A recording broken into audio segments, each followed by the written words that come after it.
जीवित रहने के लिए उस आदमी ने सीधे 35वीं मंजिल की रेलिंग को लात मारी, फिर अपनी पूरी ताकत से एक दरार बनाई और बिना किसी हिचकिचाहट के झुककर बाहर निकल गया। वो लगभग 100 मीटर की ऊंचाई पर था, लेकिन फिर भी डर नहीं रहा था, क्योंकि वो नए कमरे में 20 दिनों से ज्यादा समय से फंसा हुआ था। उसने 34वीं मंजिल की रेलिंग पर पैर रखने का नाटक किया और धीरे धीरे नीचे की ओर बढ़ा। भले ही उसके पैर डर से कांप रहे थे, उसने दांत भींच लिए और खुद को दिलासा देता रहा कि सब कुछ ठीक हो जाएगा। लेकिन जल्द ही उसकी उम्मीद टूट गई, क्योंकि सभी मंजिलों के दरवाजे बंद थे। वो अंदर नहीं जा सकता था। मजबूरन उसने नीचे उतरना जारी रखा।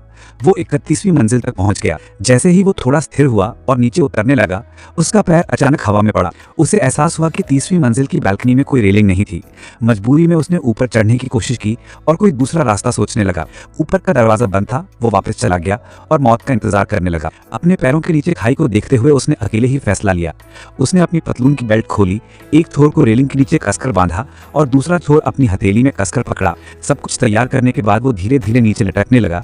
अपने पैरों को धीरे धीरे नीचे लटकाया और अपने हाथों की मदद से पूरे शरीर का भार संभालने लगा, लेकिन वो नीचे की रेलिंग तक नहीं पहुंच पाया।